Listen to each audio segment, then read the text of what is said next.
কিভাবে ভাঙচুর করছে দেখেন, দেখেন কিভাবে ভাঙচুর করছে। হঠাৎ করে লোকজন দৌড়ে আসে, আপনার ধুমধাম শব্দ শুনতেছি, যে আপনার আমার বাসার ভিতরে ঢেকা আপনারা দেখেন এই যে বাসার গ্লাসগুলো যা আছে, এই যে দেখেন বাসার গ্লাসটা সব সহ। আপনার বাইরে সিসি ক্যামেরা ছিল, সিসি ক্যামেরাগুলো আগে ভেঙে ফেলে তারা শত শত লোক আপনার আমার গেট টেট যা আছে, সামনে সাইনবোর্ড টাইনবোর্ড যা আছে সব কিছু ভেঙে চড়ে ফেলে।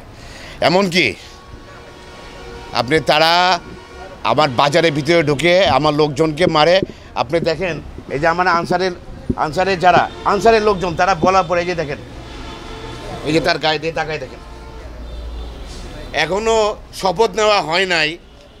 শপথ নেওয়ার আগেই আপনি অনেক দিন আগে থেকেই আপনি ইলেকশনের আগে থেকে তারা বলতেছিল যে আমাকে অ্যাটাক করবে আর কি।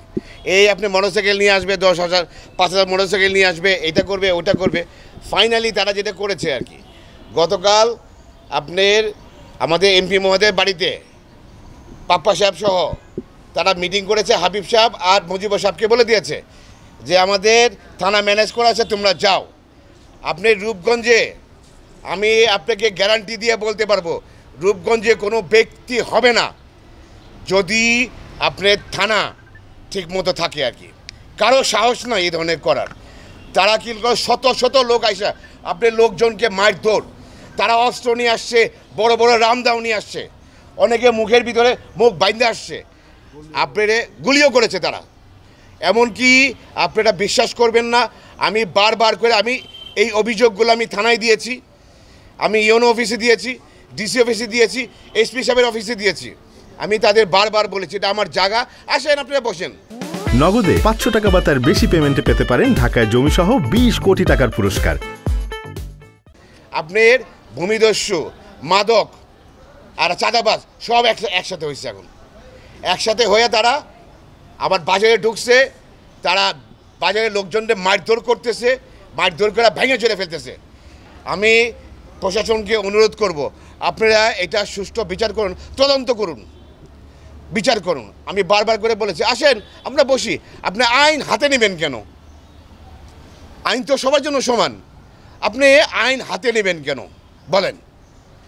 আপনি আসেন বসি, আমরা বারবার করে অনুরোধ করি আসেন বসি।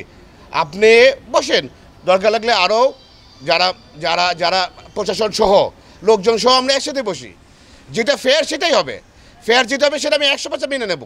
আমাদের ডাকি নিয়ে মারধর করার পরে বলছে যে তোরা যদি সেলিম প্রধানের কোথায় কী আছে না বলস, এবং সেলিম প্রধানকে ডাকি আন, সেলিম প্রধান সহ তোদেরকে সাজা করে দিব, তোরা চুপচাপ থাক। হ্যাঁ, এবং আমাদের মোবাইল টাকা পয়সা সবগুলো সাজ করে নিয়ে নিছে। আমার মাইরে ফাটাইয়া লাইছে, আমাকে ডাইকে নিয়ে ভিতরে বলতেছে তুই যদি কোনো কিছু না বলিস তাহলে তোর জবাই করে দেবো। আমাদের 5 জনের আটকাইয়া পুলিশ আসার আগে আমাদের 5টা মোবাইল নিছে এবং 4টে মোবাইল দিছে। আমার যে বড় মোবাইলটা, ওই মোবাইলে 37,000 টাকা আছে বিকাশে, আমার মোবাইল এখনও দেয় নাই। মাননীয় প্রধানমন্ত্রী, আমার সাথে আমার পরিবার রাশিয়ান পরিবার, আমার বাচ্চারা রাশিয়ান, আমার ওয়াইফ রাশিয়ান, আমার সাথে যদি মাননীয় প্রধানমন্ত্রী এগুলো করে তাই সাধারণ মানুষের জীবন কি হবে? আপনি একটু চিন্তা করে দেখুন না প্রধানমন্ত্রী। I feel not secured for my husband, for myself and for my kids. And these people, they staying outside. They already broke something of house, you know. And then I'm scared to go now back to Dhaka. And I ask government to pay some attention for this kind of situation.